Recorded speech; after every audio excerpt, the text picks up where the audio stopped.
नंतरचा पार्ट येतो तो म्हणजे मॉडर्न पिरियॉडिक टेबलचा. त्याच्यामध्ये मॉडर्न पिरियॉडिक लॉ आणि मेंडेलिव्हचा लॉ तुम्हाला सांगितला आता, तो ते दोन्ही लक्षात ठेवा. तर त्याच्यामध्ये मॉडर्न पिरियॉडिक टेबलचं स्ट्रक्चर तुम्हाला विचारलं जाऊ शकतं की काय आहे. मग त्यात तुम्हाला मी आपल्या नोट्समध्ये जो पार्ट दिलेला होता की त्याच्यामध्ये किती ग्रुप्स असतात, किती पिरियड्स असतात, तो वाला पार्ट एक मिनिट तुम्हाला शेअर करते. मुलांच्या त्याचे जे लिमिटेशन्स आहेत ते तुम्ही ह्या पद्धतीनं जसं तुम्हाला इथं दिलेलं आहे ह्या पॉइंट वाईज असेच लिहायचे बरं काय त्याच्यात लिहिताना. मेंडेलिव्हचं हा हे तुम्हाला सांगितलंच आहे मी. त्याचं जेव्हा स्ट्रक्चर तुम्हाला विचारलं जातं किंवा कॅरेक्टरिस्टिक्स, बघा प्रश्न कसा येतो, characteristics of modern periodic table तेच, किंवा त्याचं स्ट्रक्चर, दोन्हीचं उत्तर तुमचं सेम असणार आहे. मग त्याच्यामध्ये ग्रुप्स किती आणि पिरियड्स किती ह्याची माहिती सांगायची. आता ह्यात मी तुम्हाला डिटेल दिलं होतं, तुम्ही एक्झाम मध्ये सांगताना एवढंच सांगायचं की elements increasing order of atomic number प्रमाणे अरेंज आहेत. मग त्याच्यामध्ये ग्रुप्स आहेत. मग ते ग्रुप्स काय असतात की काय हॉरिझॉन्टल जे काय काय व्हर्टिकल कॉलम्स त्याला म्हणतात ग्रुप, हॉरिझॉन्टल रोज त्याला पिरियड. हे सुद्धा एक वर्षी विचारलं होतं, हॉरिझॉन्टल रोजला काय म्हणतात, व्हर्टिकल कॉलमला काय म्हणतात, तर ते लक्षात ठेवा. त्यानंतर मग हे पार्ट की ज्यांची इलेमेंटची प्रॉपर्टीज, त्यांचे काय व्हॅलन्स इलेक्ट्रॉनचा नंबर सेम, ह्याच्यावरती तुम्हाला सायंटिफिक रिझन येतो, तुम्हाला माहितीये why elements in same groups are having same properties. तर हे उत्तर तुमचं तेच आहे, same number of valence electron असतात, हेच उत्तर आहे त्या प्रश्नाचं. इथं जेवढं दिलेलं आहे तेवढंच तुमच्या प्रश्नाचं उत्तर असेल. हा, मग त्याच्यामध्ये तुम्ही सांगायचं पहिल्यांदा की व्हॅलन्सी प्रॉपर्टीज ह्या व्हॅलन्सीवरती डिपेंड करतात आणि valency is nothing but number of जे काय गिव्हन काय शेअर आणि गिव्ह आणि टेक केलेले जे इलेक्ट्रॉनचा नंबर असतो तो, हे सांगायचं आधी. आणि मग ती व्हॅलन्सी सेम असते म्हणजेच आउटर इलेक्ट्रॉनची संख्या सेम असते आणि म्हणून त्यांच्या प्रॉपर्टी सेम असतात. असं तुम्ही 4 मार्कां म्हणजे 3 ते 4 मुद्दे तुमच्या उत्तराचे झाले पाहिजेत, हे लक्षात ठेवा. त्यानंतर हे एखादं एक्झाम्पल सांगू शकता, हे एवढं हा हे 1 मार्कासाठी लक्षात ठेवा. Electronic configuration of outer shell is characteristic of a particular group, म्हणजे सेम ग्रुपमध्ये असणारं आउटर इलेक्ट्रॉनिक कॉन्फिगरेशन हे सेम असतं. मग 18 व्हर्टिकल कॉलम्स झाले. बाकी हा हे नॉर्मल इलेमेंट्स कुणाला म्हणतात ते एक बघून ठेवा, एक 2 मार्काच्या प्रश्नामध्ये, की ग्रुप 1 आणि 2 आणि 13 ते 18 हे नॉर्मल एलिमेंट्स किंवा त्यालाच रिप्रेझेंटेटिव्ह एलिमेंट म्हणतात, ज्यांची आउटर शेल इनकम्प्लीट असते. लक्षात ठेवा, कन्फ्युजन होऊ देऊ नका. हे तुम्हाला माहित असलं पाहिजे, alkali metal, alkaline earth metal, हे माहिती आहे तुम्हाला सगळ्यांना. 17वा ग्रुप हॅलोजनचा, 18वा इनर्ट गॅसेसचा आणि 3 to 12 जे आहेत ते ट्रान्झिशन एलिमेंट्स. मग ट्रान्झिशन कुणाला म्हणायचं, मग ट्रान्झिशन एलिमेंट्स म्हणजे ज्यांच्या प्रॉपर्टीज ह्या इंटरमिजिएट आहेत between the normal elements. Metalloids कोण आहेत, हा आता इथं ना तुम्हाला त्याचे एक्झाम्पल्स पण सांगता आले पाहिजेत. बोरॉन, सिलिका, हे out find odd one out सारखे जे प्रश्न असतात त्याच्यात तुम्हाला विचारलं जाऊ शकतं. सो इथं दिलेली आहेत ही मेटॅलॉइड्स जी आपल्या टेक्स्टबुक मध्ये आहेत, ते माहीत असू देत. मग पिरियडची माहिती, किती पिरियड्स आहेत आणि मग ते period number is equal to number of shell which is start filling, हे सांगायचं. बाकी हे काय ट्रान्झिशन, इनर ट्रान्झिशन, येस, हे तुम्ही त्याच्यामध्ये शॉर्ट मध्ये सांगा की ट्रान्झिशन एलिमेंट्स तुमच्या पुस्तकात दिलेलं नाहीये ना, ट्रान्झिशन एलिमेंट्स बद्दल काय दिलेलं आहे? जर ते दिलेलं असेल तर इन्क्लूड करा, बिकॉज नोट्स मधल्या बरेचसे पॉइंट्स माझ्याकडून एक्स्ट्राचे दिले गेलेले आहेत. हा, इनर ट्रान्झिशन वाल्यांचं एवढं काही सांगायचं नाही, हे ह्यातलं हे एवढं काही डिटेल सांगायची गरज नाही. फक्त लॅन्थेनाइड, ऍक्टिनाइड हे इनर ट्रान्झिशन एलिमेंट्स आहेत एवढंच सांगायचं at the bottom of the periodic table.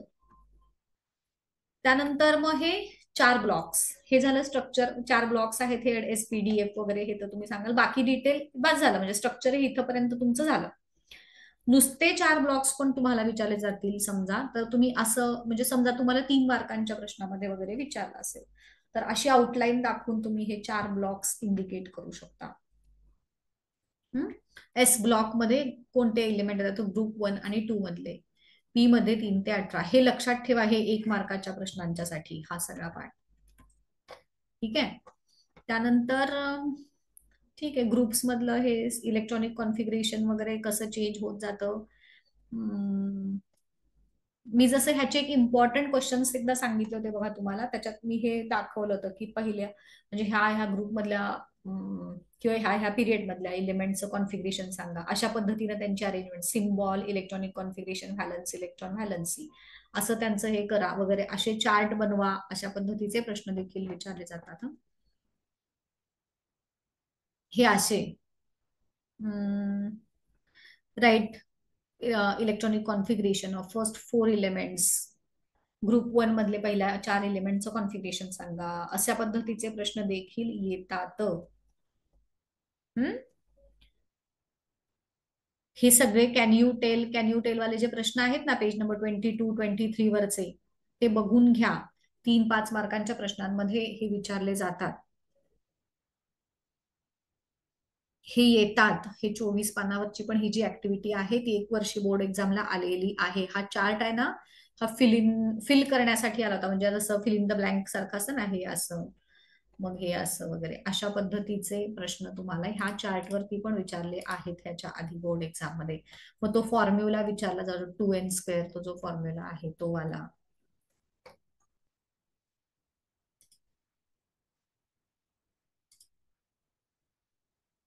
हम्म? त्यानंतर हा, ह्या आता हे पिरियॉडिक ट्रेंड वाला पार्ट. पिरियॉडिक ट्रेंड मध्ये व्हॅलन्सी, त्यानंतर साईज आणि मेटालिक नॉन मेटालिक, हे 3 ट्रेंड्स येतात. Electronic configuration and it's valency, हे पण बघून ठेवा, अशा पद्धतीचे प्रश्न बरं काय. इलेक्ट्रॉनिक कॉन्फिगरेशन आणि व्हॅलन्सी ह्याच्यामध्ये काय इंटर रिलेशनशिप आहे. मग पहिल्यांदा व्हॅलन्सी म्हणजे काय ते सांगणार, की नंबर ऑफ व्हॅलन्स इलेक्ट्रॉन वरती त्याची व्हॅलन्सी ठरते. आणि मग इलेक्ट्रॉनिक कॉन्फिगरेशन हे आपण डिटरमाइन करू शकतो त्याच्यामध्ये. सो हे ह्या पद्धतीनं त्याचं उत्तर तुम्हाला एक्सपांड करता आलं पाहिजे. प्रश्न बरेचदा तेच असतात, थोडे थोडे फिरून फिरून विचारले की आपल्याला कळत नाही पटकन काय लिहायचं. सो हे बघून ठेवा, ह्यातले ऍक्टिव्हिटी वाले प्रश्न बघून ठेवा.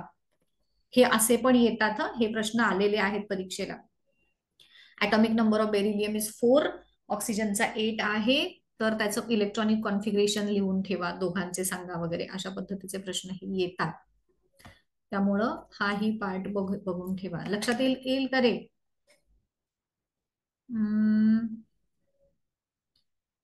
त्यानंतर हे असा, write the periodic trend variation of valency within the period जाताना कसं होतात. Explain your answer with respect to period number 2. मग पिरियड नंबर 2 मध्ये व्हॅलन्सी कशी चेंज होत जाते, असं टेबल काढून प्रॉपर प्रेझेंटेशन त्याच्यामध्ये तुम्हाला करायचं आहे. पिरियड नंबर 3 मध्ये व्हॅलन्सी लेफ्ट टू राईट जाताना कशी चेंज होत जाते. 1 to 4 पहिल्यांदा वाढते आणि 3 to 0 पुन्हा डिक्रीज होत कशी जाते.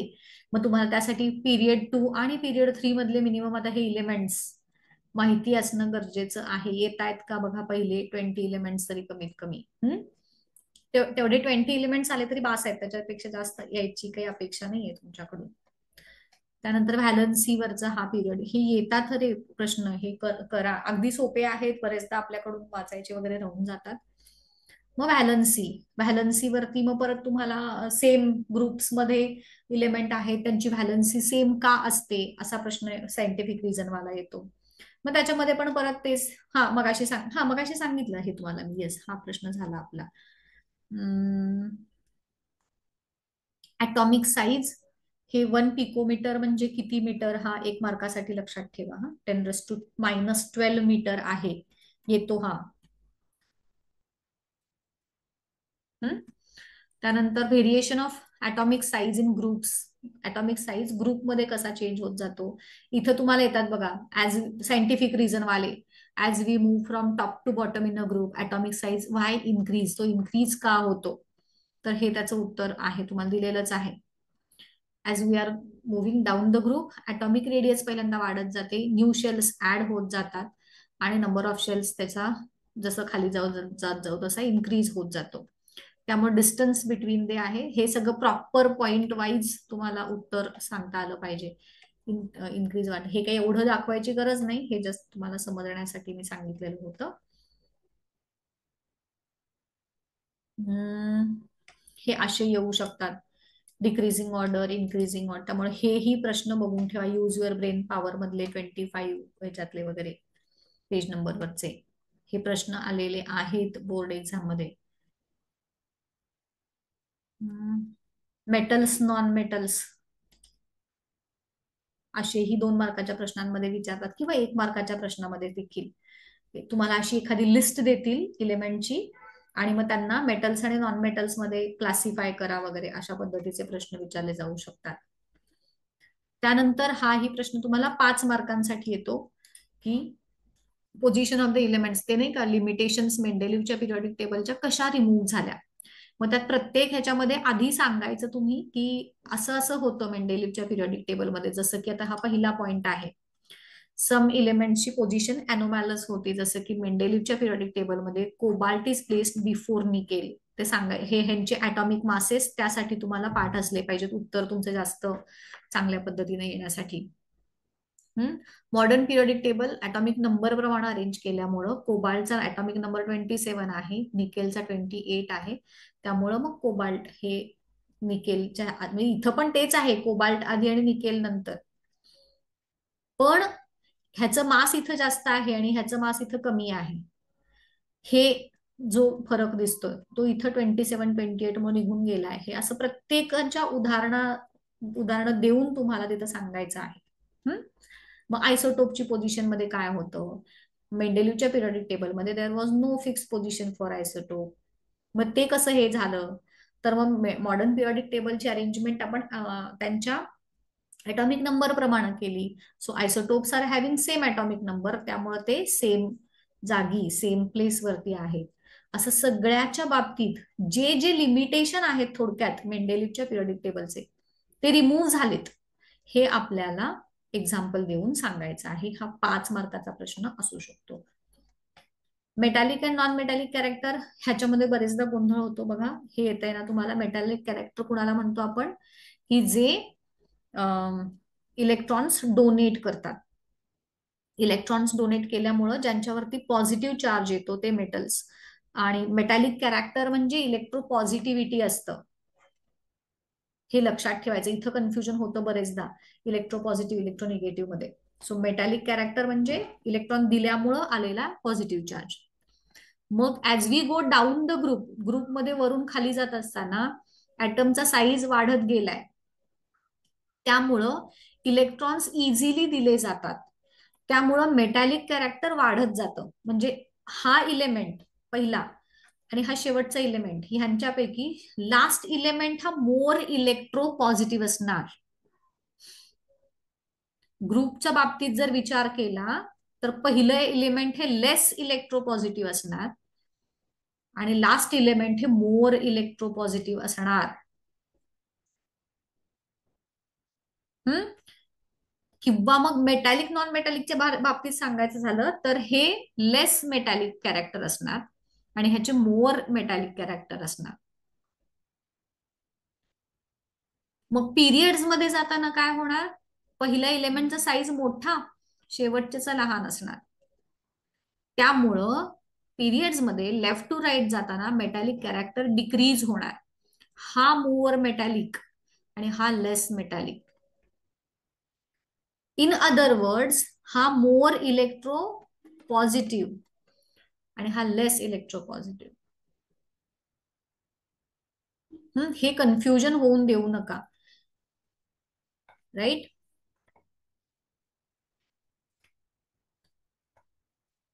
इथं ह्या टेबलमध्ये दिलेलंच आहे की कसं less electropositive, most electropositive, most non metallic, least non metallic.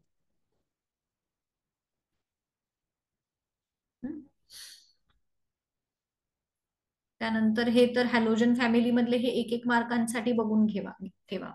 तुमच्या टेक्स्टबुक मध्ये जे दिलेलं आहे हॅलोजन फॅमिली बद्दलचा पार्ट,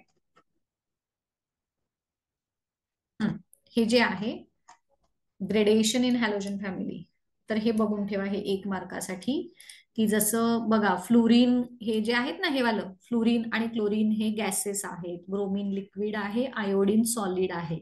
हे 1 मार्कासाठी लक्षात ठेवा. जनरल फॉर्म्युला लक्षात ठेवा. ग्रुप 17 मध्ये हॅलोजन आहेत हे लक्षात ठेवा. त्यानंतरचा हा वाला पार्ट, ह्याच्यामध्ये पण हे बघा, while going down the second group, त्यांची केमिकल प्रॉपर्टी जी आहे, सेकंड ग्रुप म्हणजे कुणाचा, अल्कलाईन अर्थ मेटलचा, त्यात कोण आहेत, हे एवढे एलिमेंट आहेत.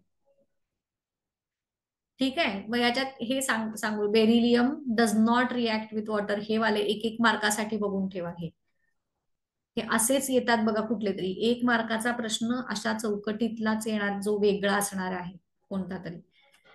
त्यामुळं हे वाले पार्ट एका बघून ठेवा. एक्सरसाइज तर तुम्ही केलेच असतील, राईट. हा, याच्यातले आता हे तुम्हाला सॉल्व्ह करता येतात ना रे, हे वाले, कोण इलेक्ट्रोपॉझिटिव्ह कोण इलेक्ट्रोनिगेटिव्ह, हे कसं शोधायचं, कसं शोधतो आपण, तर हे जे हे दिलेलं आहे, ह्याच्यावरून आपण पहिल्यांदा कॉन्फिगरेशन लिहून घेणार. फॉर एक्झाम्पल आपण समजा हा प्रश्न सोडूया, आता ह्यांच्यामधला मोस्ट इलेक्ट्रोनिगेटिव्ह कोण आहे असं विचारलंय. मग मी पहिल्यांदा त्याचं कॉन्फिगरेशन लिहून घेतलं, दॅट इज ह्याचं कॉन्फिगरेशन काय होईल, 2, 5, याचं काय होईल, 2, 4, ऑक्सिजनचं काय होईल, 2, त्यानंतर बोरॉनचं आणि ऍल्युमिनियमचं. ठीक आहे, आता इलेक्ट्रोनिगेटिव्ह म्हणजे काय, तर जे इलेक्ट्रॉन्स इझिली देणार नाहीत ते इलेक्ट्रोनिगेटिव्ह झाले, बरोबर. जे इझिली देणार ते इलेक्ट्रोपॉझिटिव्ह, जे इझिली देणार नाहीत ते इलेक्ट्रोनिगेटिव्ह. आता सगळ्यात पहिल्यांदा आपण बघू, हे जेव्हा नंबर ऑफ शेल्स वेगवेगळे असतात, ह्याच्यामध्ये 2 शेल्स आहेत, ह्याच्यामध्ये 3 शेल्स, सो हा मोर इलेक्ट्रोपॉझिटिव्ह झाला. जर तुम्हाला इथे इलेक्ट्रोपॉझिटिव्ह कोण आहे असा प्रश्न विचारला असता, तर इथं तुमचं उत्तर आलं असतं ऍल्युमिनियम, बिकॉज ह्यांच्या सगळ्यांच्याकडे 2 शेल्स आहेत आणि ह्याच्याकडे 3 शेल्स आहेत. सो जितक्या नंबर ऑफ शेल्स हे लिहून असेलच तुमच्याकडे लिहिलेलं, पण हे लक्षात ठेवा की नंबर ऑफ शेल्स जेव्हा जास्त असतात, मोर, तो इलेक्ट्रो पॉझिटिव्ह जास्त, आणि ज्याच्यामध्ये नंबर ऑफ शेल्स कमी असतात तो तो कमी, असं. Shells, number of shells different असताना. पण व्हॉट इफ जेव्हा नंबर ऑफ शेल्स सेम असतात, दोन्ही सगळ्याच एलिमेंट, आता हा समजा हा ऑप्शनच नाहीये आणि ह्यांच्यामध्ये आपल्याला शोधायचं की कोण मोस्ट इलेक्ट्रोपॉझिटिव्ह आणि कोण मोस्ट इलेक्ट्रोनिगेटिव्ह. मग हे कशावरनं शोधणार तुम्ही, तर ज्याच्यामध्ये कमी इलेक्ट्रॉन्स असतील, व्हॅलन्स इलेक्ट्रॉनची संख्या कमी, तो मोर इलेक्ट्रोपॉझिटिव्ह. लिहून ठेवा हे, शेल्स सेम असताना, नंबर ऑफ शेल्स सेम असताना, ज्याच्यामध्ये व्हॅलन्स इलेक्ट्रॉनचा नंबर कमी तो मोर इलेक्ट्रोपॉझिटिव्ह, आणि ज्याच्यामध्ये नंबर ऑफ व्हॅलन्स इलेक्ट्रॉन जास्त तो मोर इलेक्ट्रोनिगेटिव्ह.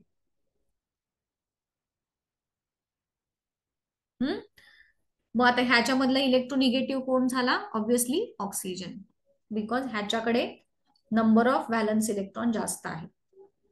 नंबर ऑफ व्हॅलन्स इलेक्ट्रॉन जास्त असल्यामुळं तो इझिली इलेक्ट्रॉन देणार नाही. समजलं का, कसं इलेक्ट्रोपॉझिटिव्ह आणि कसं इलेक्ट्रोनिगेटिव्ह शोधायचं. सेम ग्रुप आणि सेम पिरियड आपण ओळखतो, ते तर माहितीच आहे, ज्यांच्यामध्ये नंबर ऑफ शेल्स सेम असतात ते सेम पिरियड मध्ये, आणि ज्यांच्यामध्ये व्हॅलन्स इलेक्ट्रॉनची संख्या सेम असते ते सेम ग्रुपमध्ये. आता ह्यांच्यापैकी सगळेच एलिमेंट्स हे सेम पिरियड मध्ये आहेत, बट ह्यापैकी कोणताच एलिमेंट सेम ग्रुपमध्ये नाही आहे, बिकॉज प्रत्येकाच्या व्हॅलन्स इलेक्ट्रॉनची संख्या वेगवेगळी आहे म्हणून. ठीक आहे, लार्जेस्ट स्मॉलेस्ट ते कसं ओळखायचं, तर अगेन ज्याचा नंबर ऑफ शेल्स जास्त असतात तो लार्जेस्ट, नंबर ऑफ शेल्स कमी तो स्मॉलेस्ट. पण शेल्स सेम असताना तेव्हा आपण कसं म्हणतो, ज्याच्यामध्ये व्हॅलन्स इलेक्ट्रॉन जास्त तो सगळ्यात छोटा. सो ह्या सगळ्यांच्या मध्ये ऑक्सिजन हा सगळ्यात छोटा आहे आणि बोरॉन हा सगळ्यात मोठा आहे. ज्याच्यामध्ये व्हॅलन्स इलेक्ट्रॉन कमी तो मोठा, आणि ज्याच्यामध्ये व्हॅलन्स इलेक्ट्रॉन जास्त तो छोटा. इथं कन्फ्युजन होतं बरेचदा, सो डोंट गेट कन्फ्युज. तुम्हाला जर वाटत असेल की हे आपलं कन्फ्युजन होणार, तर हे असं सरळ सरळ लिहून ठेवा. सो हे ह्या पद्धतीनं सोडवायचं. तुम्हाला हायएस्ट हे सगळं मेटॅलिक नॉन मेटॅलिक या पद्धतीनं कळाल. हे एक्सरसाइज मधले हे प्रश्न सगळे बघून जावा. हे 1 मार्कासाठी येतात. त्यानंतर केमिकल रिॲक्शन्स आणि इक्वेशन्स याच्यामध्ये तुम्हाला ह्या ऍक्टिव्हिटीवरचे जे प्रश्न आहेत ते मी त्यात ती पीपीटी जी आहे ती काढून ठेवते. हा, तर ह्याच्यामध्ये ना हे हे बघून ठेवा. जसं की ही जी रिॲक्शन आहे पोटॅशियम क्रोमेटची बेरियम सल्फेट बरोबर होणारी, तर ही डबल डिस्प्लेसमेंट रिॲक्शन आहे. ही तिसरी आणि चौथी हे डबल डिस्प्लेसमेंट रिॲक्शन्स आहेत. आणि डबल डिस्प्लेसमेंट 3 ते 4च रिॲक्शन्स आहेत आपल्या टेक्स्टबुकमध्ये, की ज्याचा तुम्हाला रंग सांगावा लागतो. प्रेसिपिटेटचा रंग हे मस्ट आहे तुम्हाला सांगता येणं. सो 4 पैकी आता इथं इथं ह्या 2 आहेत बघा. तर पहिली रिॲक्शन आहे पोटॅशियम क्रोमेटची, आणि ही तुम्हाला रिॲक्शन तयार करता येते, आता काही प्रॉब्लेम नाही, होय की नाही. K2Cr2O4 प्लस BaSO4 अशी दोघांची रिॲक्शन आहे. मग काय होणार, K2SO4 आणि BaCr2O4 ही रिॲक्शनचं प्रोडक्ट तयार होतील. आणि त्यापैकी मग प्रेसिपिटेट कोण आहे, तर BaCrO4 BaCr2O4 हा प्रेसिपिटेट झाला. इथं Cr झाले चुकून. तर बेरियम क्रोमेट जो आहे हा प्रेसिपिटेट आहे की ज्याचा रंग येल्लो आहे. ठीक आहे. आणि दुसरं जे आहे अगेन तसंच सोडियम कार्बोनेट कॅल्शियम क्लोराईड ह्या दोघांची रिॲक्शन आहे. सोडियम क्लोराईड तयार होणार आणि कॅल्शियम कार्बोनेट तयार होणार. आणि मग मला सांगा ऑब्व्हियसली प्रेसिपिटेट कुणाचा असणार आहे, कॅल्शियम कार्बोनेटचा, कारण सोडियम क्लोराईडचा तरी काही प्रेसिपिटेट नसतो. त्यामुळं कॅल्शियम कार्बोनेटचा रंग व्हाईट झाला, याचा येल्लो. हे लक्षात ठेवा. ऑल्सो हे जे थॅलिक अनहायड्राइड 1 वर्ष विचारलं होता, कुठंच नव्हता तो सापडलेला. तर थॅलिक अनहायड्राइड काय आहे, तर त्याचं व्हाईट कलरचं हे लक्षात ठेवा. ते जसं आपलं कापूर हे झाल्यानंतर कसं होतं ना, तशा पद्धतीचं हे थॅलिक अनहायड्राइडचं. जेव्हा तुम्ही त्याला हीट करता, कूल करता, तेव्हा व्हाईट पावडर तयार होते. हे लक्षात ठेवा ह्या थॅलिक अनहायड्राइडचं. ह्या ऍक्टिव्हिटीवरचं झालं. सगळ्या रिॲक्शन्स एकदा वाचून घ्या. तुम्हाला मी नोट्स मध्ये दिलेले आहेत ते पार्ट ऍक्च्युली आपल्या. एक सेकंद. तुमचा फिजिकल चेंज केमिकल चेंज ह्यांच्यामधला डिफरन्स तुम्हाला सांगता आला पाहिजे. 4 डिफरन्स तरी कमीत कमी. 3 मार्काला काही शक्यतो विचारत नाहीत. हा प्रश्न जर आला तर तुम्हाला 2 मार्कांसाठी विचारला जाईल, फिजिकल आणि केमिकल चेंज मधला डिफरन्स. ऑल्सो तुम्हाला तर माहितीच आहे, हे असे एक्झाम्पल्स देतील, क्लासिफाय करा इंटू फिजिकल केमिकल चेंजेस, ते तुम्हाला सांगता आलं पाहिजे. त्यानंतर हे कन्व्हेन्शन्स तर ठीक आहे, हे काही असं विचारलं जात नाही विशेष कधी. ह्या ऍक्टिव्हिटीवरचे हे प्रश्न आहेत बघा. कोणते चेंजेस होणार, did any insoluble substance form. मग हे काय आहे, हे आत्ताच होतं सोडियम क्लोराईडचं, आता जे होतं ना सिल्वर नायट्रेट, तोच होता ना आत्ताचा. ही ऍक्टिव्हिटी काही वेगळी आहे, डबल डिस्प्लेसमेंट वाली वेगळी आहे. सो ही एक लिहून ठेवा. हा पण डबल डिस्प्लेसमेंट वाला रिॲक्शन आहे बघा. हा, की सिल्वर क्लोराईड आणि सोडियम नायट्रेट यांची रिॲक्शन झाल्यानंतर AgCl आणि NaNO3 that is silver chloride आणि सोडियम नायट्रेट तयार होतं. आणि याच्यामध्ये व्हाईट सोल्युबल जो व्हाईट इनसोल्युबल सबस्टन्स कोण असणार आहे, मग आता ह्याच्यामधला व्हाईट सबस्टन्स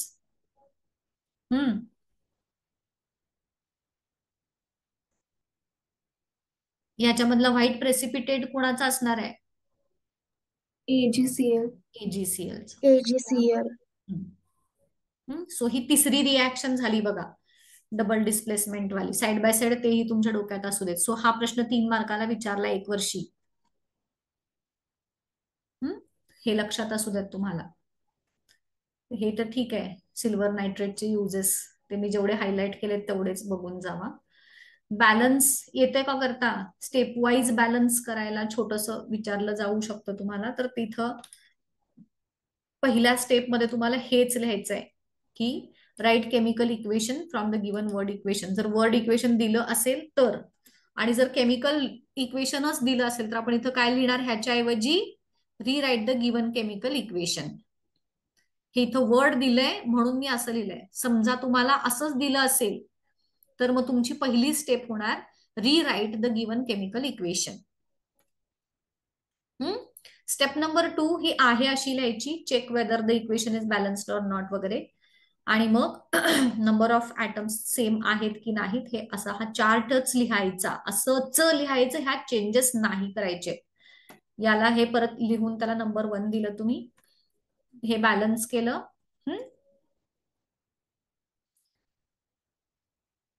आहे का ते चेक केलं. त्यानंतर तिसऱ्या स्टेपमध्ये स्टार्ट बॅलन्सिंग वगैरे ते कोणतं आहे.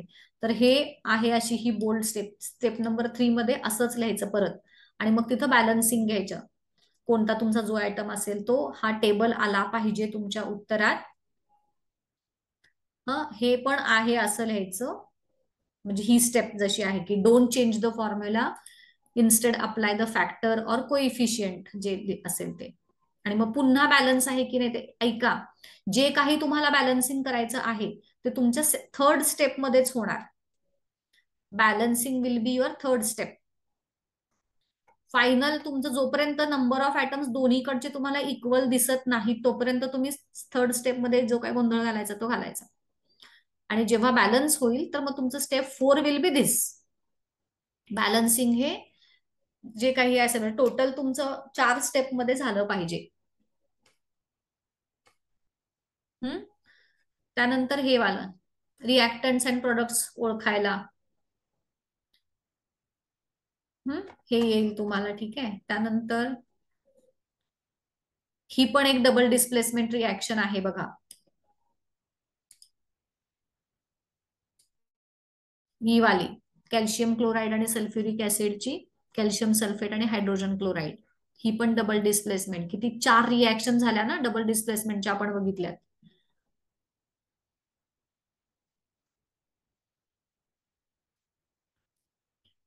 ह्या सगळ्या ऍक्टिव्हिटी एकदा वाचून घ्या. तुम्हाला असे प्रश्न येतात की याची रिॲक्शन ह्याच्या, जसं की हॉट मॅग्नेशियम स्ट्रिप हे केली, बर्न केली, तुम्हाला काय दिसेल रिॲक्शन लिहा.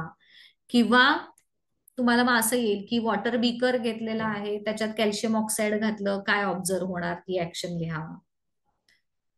सो हे रिॲक्शन्स वाचून घ्या. हे असे क्विक लाईमची रिॲक्शन वॉटरमध्ये मिक्स केलं, क्विक लाईमला काय तयार होणार, रिॲक्शन लिहा. हायड्रोक्लोरिक ऍसिडची अमोनिया सोबतची रिॲक्शन लिहा. किंवा मग फिल इन द ब्लँक सारखं रिॲक्शन येऊ शकते इथं तुम्हाला ही. ठीक आहे. जसे हे इथं हे असं डॉट येईल किंवा हे इथं हे येईल, ही रिॲक्शन लिहा. सो ह्या रिॲक्शन व्यवस्थित बघून चला. तर ह्या रिॲक्शन झाल्या. आता डिकम्पोजिशन ह्या सगळ्या तुमच्या पुस्तकातल्या एकत्र रिॲक्शन इथं दिलेल्या आहेत. ह्याच्यापेक्षा वेगळी डिकम्पोजिशन तुम्हाला कुठलीच नाही आहे. सो ह्या काही ज्या 7 रिॲक्शन्स आहेत, एवढ्याच आहेत डिकम्पोजिशनचे एक्झाम्पल तुम्हाला. त्यातला हा प्रश्न एकदा विचारलाय बघा, तुम्हाला आठवत असेल तर, शुगर हीट केल्यानंतर काय होतं, हा प्रश्न 1 वर्ष विचारलेला आहे. तर मग हे सगळे बघून घ्या. ह्या रिॲक्शन अशाच्या अशा वाचून ठेवा. म्हणजे रिॲक्शन तुम्हाला तयार करता येतात, फक्त ते कसे विचारलेत हे एकदा बघून घ्या.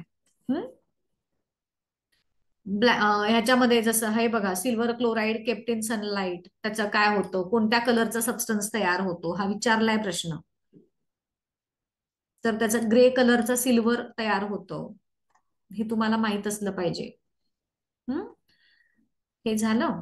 ह्या ऍक्टिव्हिटीवरती पण तुम्हाला 3 मार्कांचा प्रश्न, जसं आता इथं दिलेत असेच 3 किंवा इव्हन 5 मार्कांना, शक्यतो हा 3 मार्कांचा येतो ह्याच्यावरती. हे असे अपॅरेटस केमिकल्स वगैरे दिले. So what will you study, हे बघा हा प्रश्न विचारलाय बोर्ड एक्झामला. What will you study using the above apparatus and chemicals, काय स्टडी करणार. तुम्हाला देताना परीक्षा असंच दिलंय, एवढंच दिलंय ह्याच्यामध्ये प्रश्नामध्ये. आणि प्रश्न काय विचारलाय, what will you study using the above apparatus. मग काय स्टडी करणार, तर डिकम्पोजिशन ऑफ कॅल्शियम, कारण इथं दिलेलं आहे कॅल्शियम कार्बोनेट आणि लाईम वॉटर 2 दिलेत. सो त्याच्यावरून आम्ही decomposition of calcium carbonate study करणार, असं हे आहे.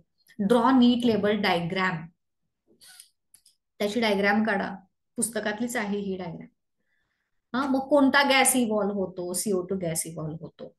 कोणता प्रॉडक्ट राहतोय? कॅल्शियम ऑक्साईड राहतोय. हा, आता पुढं प्रश्न काय? हे 5 मार्कांचे 5 प्रश्न पण येतात हा असे. What are the products form when evolved gas react with freshly prepared live water? मग लाईव्ह वॉटरचा फॉर्म्युला तुम्हाला माहित असला पाहिजे. मग काय होतं? कॅल्शियम कार्बोनेट आहे आणि वॉटर आहे. मग कॅल्शियम कार्बोनेट ला जेव्हा तुम्ही हीट करताय, कॅल्शियम ऑक्साईड आणि CO2 गॅस रिलीज होतो. आणि मग पुढे पुढे काय प्रश्न विचारला? Evolved gas react with lime water. मग लाईम वॉटर मिल्की होणार कारण लाईम वॉटरची कोण आहे तो? CO2 सोबत रिॲक्शन होऊन कॅल्शियम कार्बोनेट तयार होणार. सो तशा रिॲक्शन्स तुम्हाला लिहाव्या लागणार आहेत. बायोगॅसचा प्रश्नही 1 वर्ष विचारलेला आहे. तुम्हाला वाटेल बायोगॅस सायन्स 2 मध्ये आहे, इथं इथं काय संबंध, पण आहे असंच कोपऱ्यात आहे बघा कुठंतरी बायोगॅस आपल्याला इथं दिलेला. आणि 1 वर्षी त्याच्यावरती प्रश्न विचारलेला आहे 1 मार्काचा. हा, एवढंच दिले हे. हा, आणि त्याच्यावर प्रश्न 1 वर्ष होता त्यामुळं. त्यानंतर डिस्प्लेसमेंटची तर ठीक आहे. हा, डिस्प्लेसमेंटची हे सोपे आहे तुम्हाला. कॉपर सल्फेटची मग तुम्ही कोणासोबतही, झिंक सोबत, मॅग्नेशियम सल्फेट, हे सोपे आहेत डिस्प्लेसमेंट वाल्या रिॲक्शन. लक्षात, याही सगळ्या तुमच्या टेक्स्टबुक मधल्या एकत्र रिॲक्शन इथे ठेवलेल्या आहेत. डबल डिस्प्लेसमेंटची आता ही बघितली ती एक रिॲक्शन बघा, पोटॅशियम क्रोमेट आणि बेरियम सल्फेट वाली. हा, असे 3 मार्काला 3 किंवा 4 5 मार्काला 5 असे ह्याच्यावरती वेगवेगळे येतील प्रश्न. त्यानंतर सिल्वर नायट्रेट आणि सोडियम क्लोराईड. हा, हे मग असंच होतं हे वालं. AgCl चा व्हाईट प्रेसिपिटेट. मग अशी ती ही ऍक्टिव्हिटी बेस्ड क्वेश्चन होता बघा तो वाला. हा, हा मार्च 19चा प्रश्न आहे बघा. ही तीच रिॲक्शन आहे आणि त्याच्यावरती 3 मार्काला 3 प्रश्न आहे.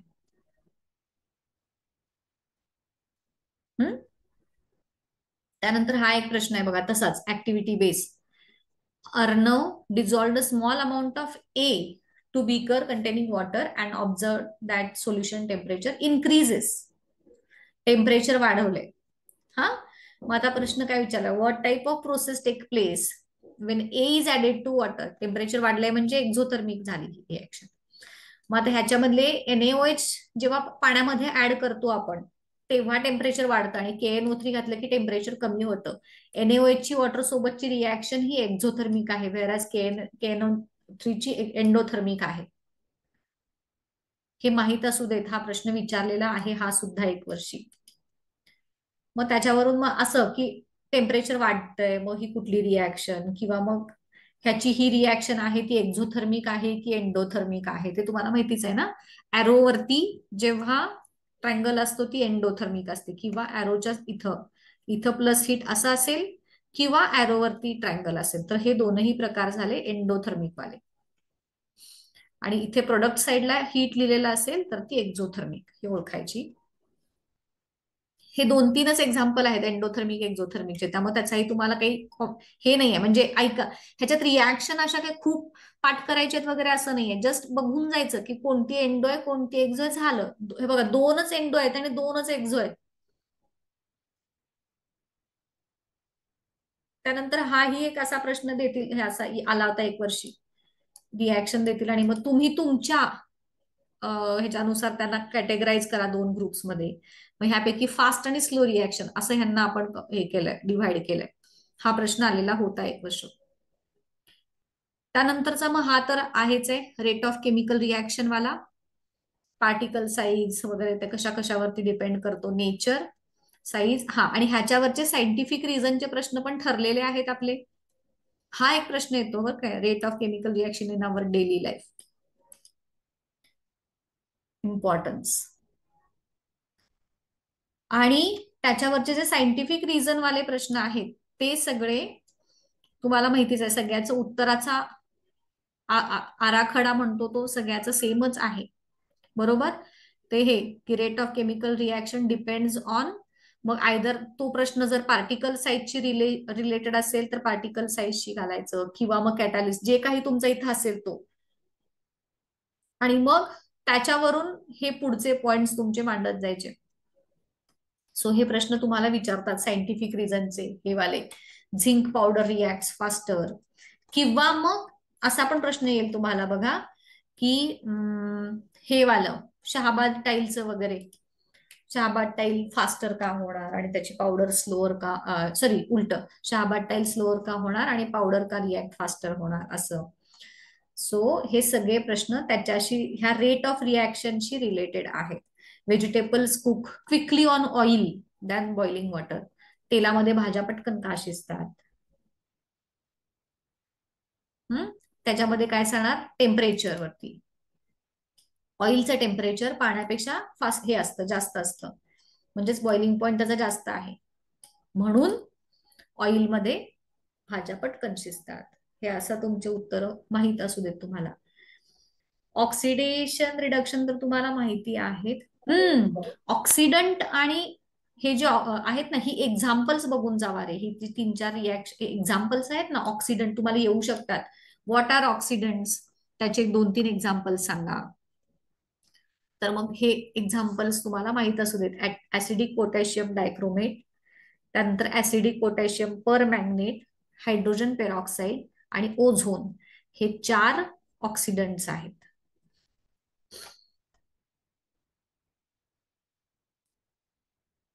हे विचारलं तेव्हा विच ऑफ द ऑक्सिडंट, हे प्रश्न एक वर्षी आलेला होता 1 मार्काच्या प्रश्नामध्ये. क्लोरीन हे ऑक्सिडंट म्हणून यूज केलं जातं. त्यामुळे हेही दोन्ही प्रश्न बघितलेत का बघा. पोटॅशियम पर मॅग्नेट का वापरतात? रिड्युसिंग एजंट बद्दल एवढं काही नाही आहे दिलेलं. हा, आता तुम्हाला ना असा प्रश्न येतो, आयडेंटिफाय ऑक्सिडंट आणि रिडक्टंट. तुम्हाला मी शिकवलंय त्याचं. ज्याचं रिडक्शन होतं तो ऑक्सिडंट आणि ज्याचं ऑक्सिडेशन होतं तो रिडक्टंट असतो. हे एकदम सोपी ट्रिक आहे. ऑक्सिडंट रिडक्टंट तुम्हाला ओळखायला विचारतात एक्झाम मध्ये. मग कसं ओळखायचं? तर ज्याचं ऑक्सिडेशन झालंय तो रिडक्टंट आणि ज्याचं रिडक्शन झालंय तो ऑक्सिडंट. रेडॉक्स रिएक्शन तुम्हाला जेव्हा 3 मार्काला विचारली जाते तर त्याच्यामध्ये तुम्ही असं हे पहिल्यांदा सांगायचं. असं कुठली पण रिॲक्शन असू दे, जसं hydrogen gas is passed over copper oxide, pinkish brown copper is form. मग हे सांगायचं आणि मग त्याच्या खाली लिहायचं की इन द अबो रिॲक्शन कॉपरचं रिडक्शन झालंय, copper oxide has got reduced to copper and hydrogen has oxidize to water. असं खाली लिहायचं त्याच्या परत, आणि मग तुमचं उत्तर पूर्ण होईल. सगळ्यात आधी हे, मग हे, आणि मग त्याच्या खाली लिहायचं इन द अबोव रिॲक्शन जे काय होतंय ते, आणि मग तुमचं उत्तर पूर्ण झालं. हे लक्षात ठेवा.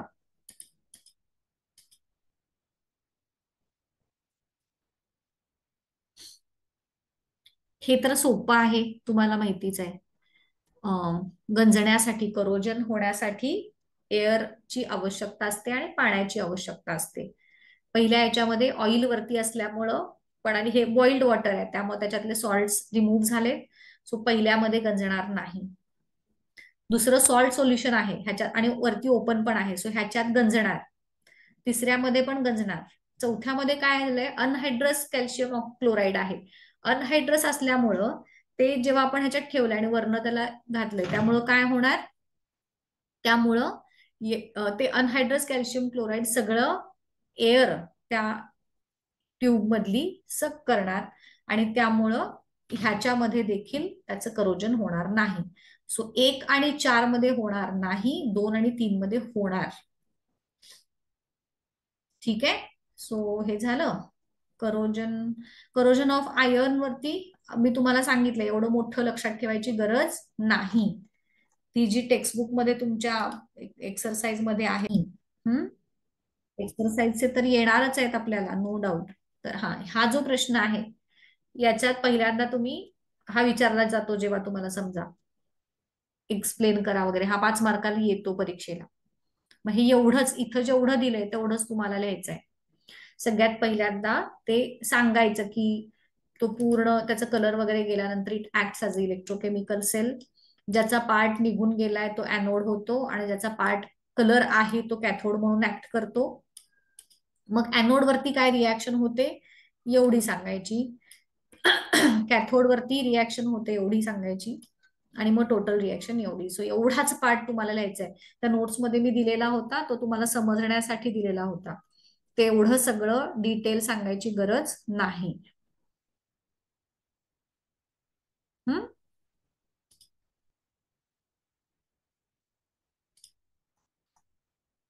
ट्रान्सिडिटी वाला तर माहितीच आहे तुम्हाला, ते काय सोपं आहे. पण हा विचारतात ह्याला पण इग्नोर करू नका. या चॅप्टर मधले हे इम्पॉर्टंट फॉर्म्युले तुम्हाला दिलेले आहेत. न्यूमरिकल जर सोडवणार असाल तर हे फॉर्म्युले माहित असू देत. न्यूमरिकल जर सोडवायचं नसेल तर हे नाही बघितलं तरी चालेल, कारण न्यूमरिकल काय आपल्याला कंपल्सरी नसतं.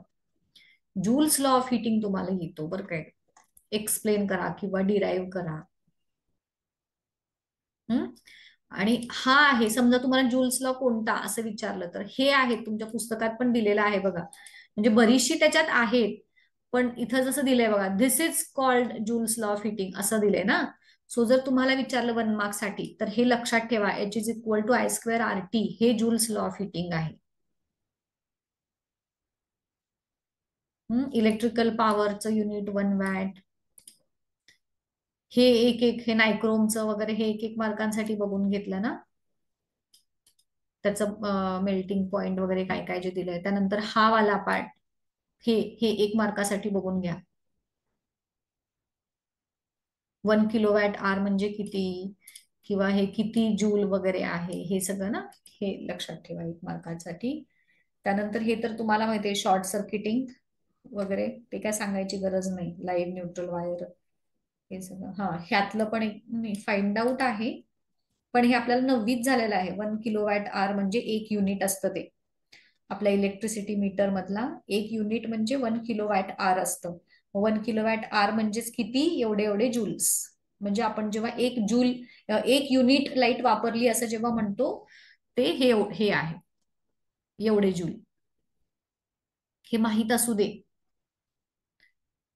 हे ओळखायचं वगैरे हे ठीक आहे, हे सोपं आहे. हा प्रश्न, हा पार्ट जो आहे याच्यावरचे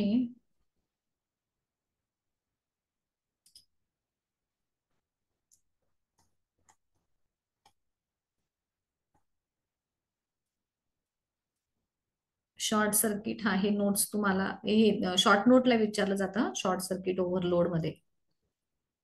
सो येतं ना, ते सोपं आहे, इग्नोर करू नका. शॉर्ट सर्किट काय ओव्हरलोड, हे न्यूमरिकल करू नका ह्याच्यातले, तसे किचकट आहेत हे. सोपे सोपे वाटले तर करा, अदरवाईज नाही केले. आत्ताच्या घडीला जर येत असतील तर ठीकच आहे, नाही येत असतील तर हरकत नाही. हे इलेक्ट्रोमॅग्नेटिझम हॅन्स क्रिश्चियन ओरस्टेडने सांगितलेले होते. ह्या ऍक्टिव्हिटी एकदा बघून जावा ग पोरांनी. हे ह्याच्यावरती विचारले जातात प्रश्न, तुम्हाला पण माहिती आहे. तर हे जे आहेत हे प्रश्न, की what do you learn from, एवढं नाही अगदी व्हॉट डू यू लर्न वाले, काय ऑब्झर्व करणार, डायरेक्शन कशी चेंज होत जाईल, अशा प्रकारचे प्रश्न. If the magnet is moved and kept moving, will we observe an electric effect, असे प्रश्न तुम्हाला येतात ह्याच्यावर. लाईट हे असली डायग्राम काढायची नाही, राईट हँड थंब रूलची डायग्रामच बेसिकली तुम्हाला काढायला विचारत नाहीत. त्यामुळे ह्याचा काय प्रश्न नाही. हे तुम्हाला माहितीये, ह्या ऍक्टिव्हिटीवरती एक प्रश्न विचारत बघा 1 मार्कासाठी, आठवतंय का तुम्हाला हा प्रश्न होता. हे सेम डायग्राम असे 2 दिलेल्या होत्या. एकामध्ये हे रेजिस्टर असे सिरीज मध्ये जोडलेले 2 आणि एकामध्ये असे पॅरलल जोडले होते, आणि मग कोणामध्ये जास्त करंट वगैरे. सो ते एकदा ऑब्झर्व, म्हणजे तुम्हाला तो 9वीचा पार्ट होता खरं तर. मग ह्याच्यात समजा असं देतील आणि मग इथं एखादं अजून एक बॅटरी देतील तुम्हाला, असं काहीतरी अजून वाढवून, आणि 2 वेगवेगळे देतील. मग ह्याच्यातलं कोणतं स्ट्रॉंग मॅग्नेटिक फील्ड तयार होणार, कुठं वीक, असं काहीतरी येऊ शकतं. सो ह्याच्यातल्या ह्या ऍक्टिव्हिटी बऱ्याचशा महत्वाच्या आहेत. सोलेनॉइड, सोलेनॉइड आणि ह्याची डायरेक्ट कंपॅरिझन फक्त बघून ठेवा, बार मॅग्नेटची.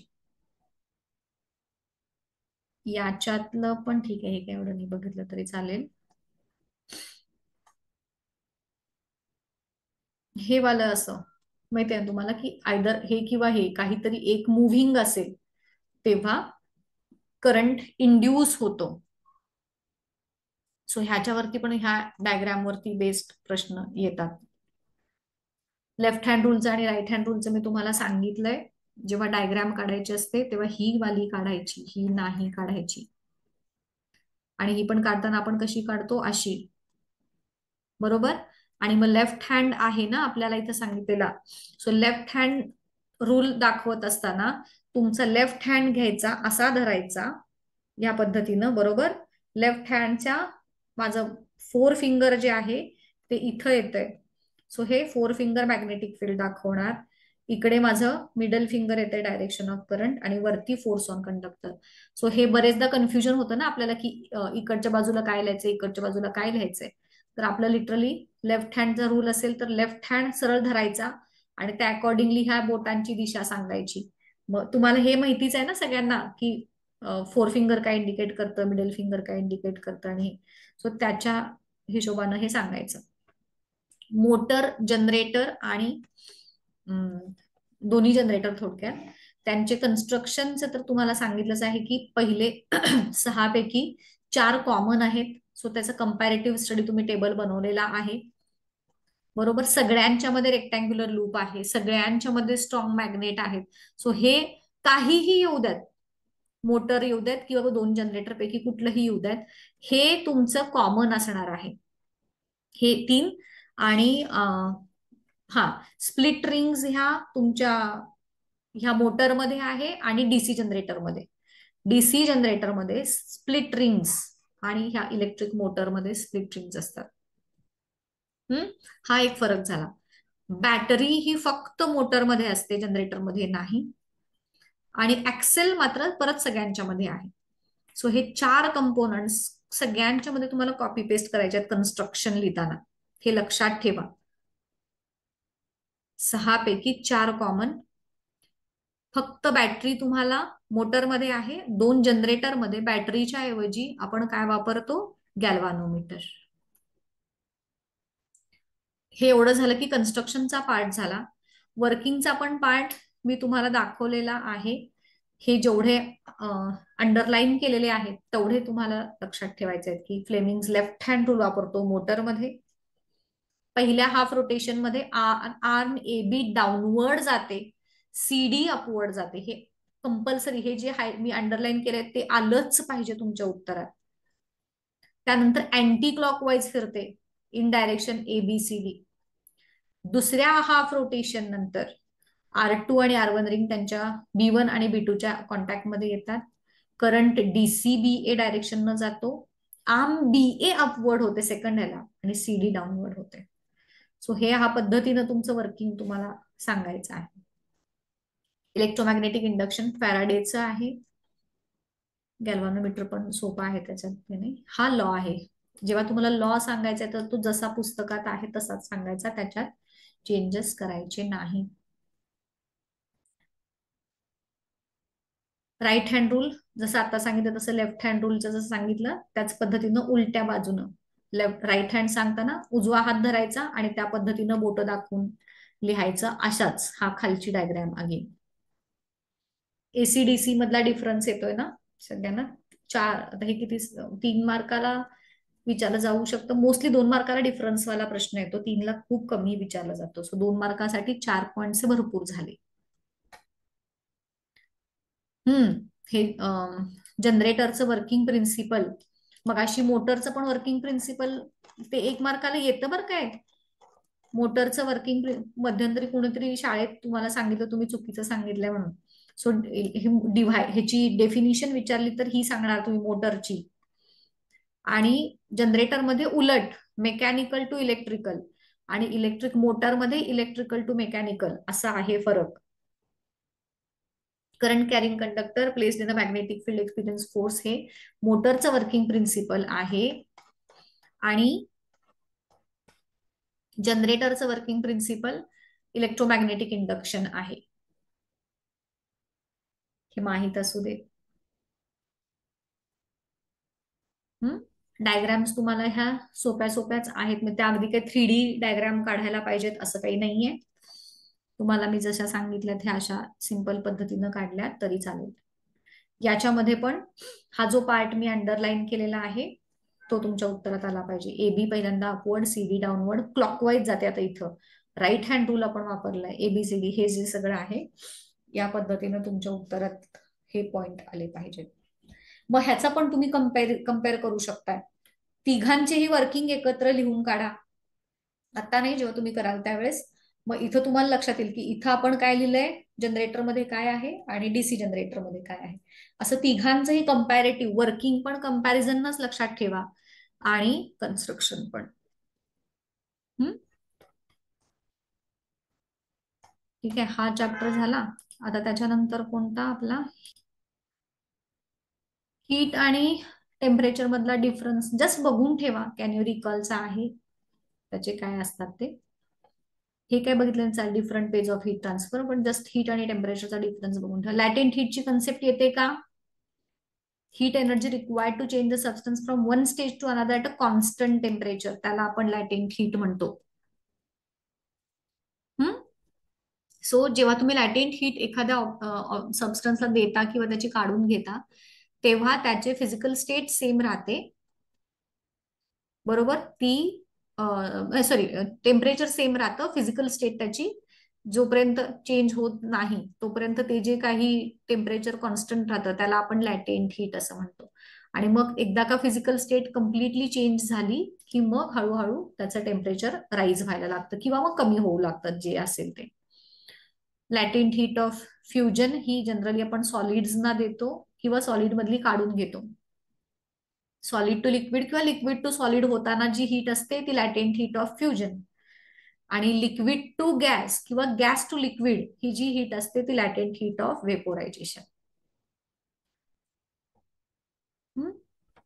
ह्यातलं बाकी रिजिलेशन पण सोपं आहे.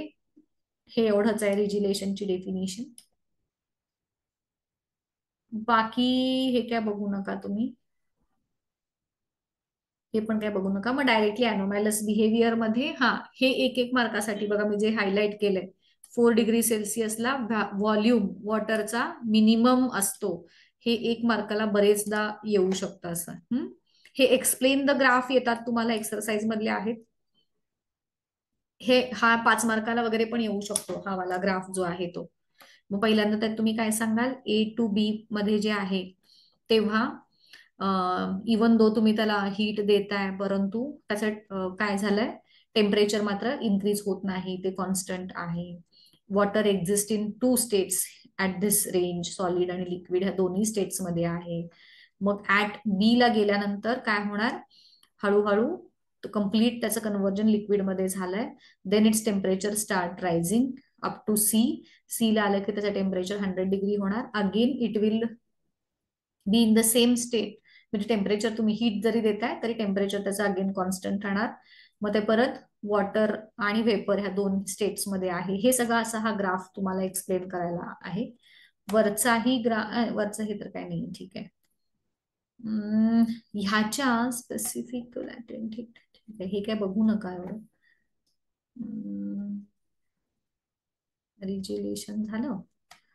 हा एक ग्राफ तुम्हाला एक्सप्लेन करायला विचारला जातो, म्हणजे एक्सप्लेन काय तुम्हाला कळालं. मग हे तेच सांगाल की ऍट 4 डिग्री सेल्सिअस त्याचे व्हॉल्यूम जो आहे तो मिनिमम आहे.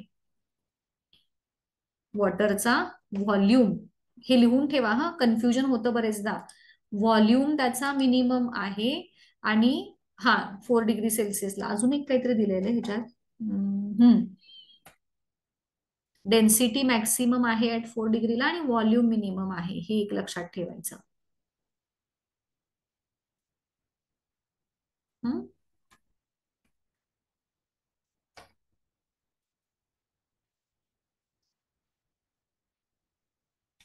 एक्सप्लेन करा.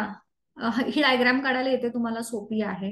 होप्स अपॅरेटसची 2 मार्काला वगैरे येऊ शकते तुम्हाला. मग explain anomalous behaviour with the help of, तुम्हाला तर ह्याच्यात प्रश्न 2 वेगळे वेगळे विचारले जाऊ. नुसतं अनोमॅलस बिहेवियर एक्सप्लेन करा म्हटलं की तुम्ही एवढंच सांगाल. आणि with hope apparatus with the help of hopes apparatus असं म्हटलं की तुम्ही हे वेगळं सांगाल उत्तर, तुमचं उत्तर बदलणार, हे लक्षात घ्या. मग होप्स ॲपॅरेटस कसं आहे, ते त्याच्यात फ्लॅट बॉल आहे, दोन हे थर्मोमीटर्स आहेत, वॉटर त्याच्यामध्ये काय केलंय, एका ह्याच्यामध्ये सिलेंड्रिकल ट्रफमध्ये आईस आणि सॉल्टचं मिक्सचर त्याच्यात ठेवलंय, हे दोन्हीचे टेम्परेचर सेम आहे सुरुवातीला, हे सगळं तुम्ही मग त्याच्यात सांगाल. आणि नुसतं अॅनोमॅलस बिहेवियर म्हटलं की तुम्ही हे सांगाल, दोन्हीमध्ये फरक आहे, दोन्हीच्या उत्तरात, दोन्हीची उत्तर तुमचे सेम असणार नाहीत. त्यानंतर हे प्रश्न तुम्हाला येतात, aquatic plants and animals survive even when atmospheric temperature जे आहे ते काय का होतं. हम्म हा एक प्रश्न येतो. हे सायंटिफिक रिझनचा प्रश्न आला बघा, कोल्ड रिजन्स मध्ये विंटर पाईप्स ते काय होतात वगैरे. ठीक आहे, ड्यू पॉइंट ह्युमिडिटीच्या फक्त डेफिनिशन्स बघून ठेवा, ड्यू पॉइंट कशाला म्हणतात आणि ह्युमिडिटी कशाला म्हणतात. सॅच्युरेटेड अनसॅच्युरेटेड, हा आणि हा ऍब्सोल्यूट ह्युमिडिटी रिलेटिव्ह ह्युमिडिटी ह्यांच्या डेफिनिशन्स लक्षात ठेवा. हे एक मार्काला लक्षात ठेवा. हे हे लक्षात ठेवा एक मार्कासाठी. जर रिलेटिव्ह ह्युमिडिटी लेस दॅन 60% असेल तर वी फील ड्राय, आणि when it is greater than 60% we feel humid. हे सांगाय, हे तुम्ही एक एक मार्कासाठी. त्यानंतर absolute humidity kilogram metre cube मध्ये मेजर करतात, हे एक मार्कासाठी लक्षात ठेवा.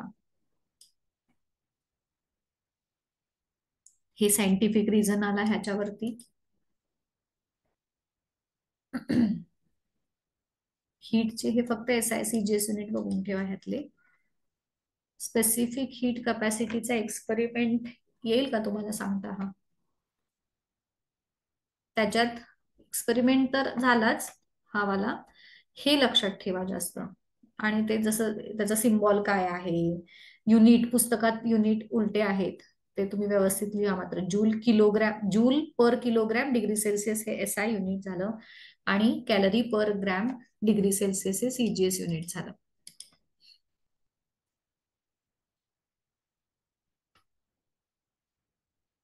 बाकी प्रिन्सिपल ऑफ हीट एक्सचेंज हे तर ठीक आहे. न्यूमरिकल काय ह्याच्या भानगडीत पडू नका, न्यूमरिकल नाही बघितले तरी सुद्धा चालेल. हम्म अजून काय राहत आहे याच्यात, एक तुम्हाला सांगायचं राहिलं, हे जे आहे ना हे एक मार्कासाठी लक्षात ठेवा. कुठलं, हे हे मी तुम्हाला वाचायला सांगितलंच, कुठलाही चौकट मिस करायची नाही आहे, हे विचारतात. 1 कॅलरी म्हणजे किती जूल, हा एक वर्षी विचारलेला आहे प्रश्न, सो तो एक बघून घ्या. बाकी तर ठीक आहे. हा स्पेसिफिक हीटच्या ह्या व्हॅल्यूज एकदा बघून जावा रे, हा जो टेबल दिलाय ना.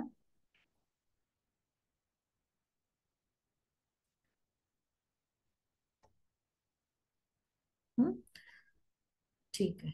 सो एवढाच पार्ट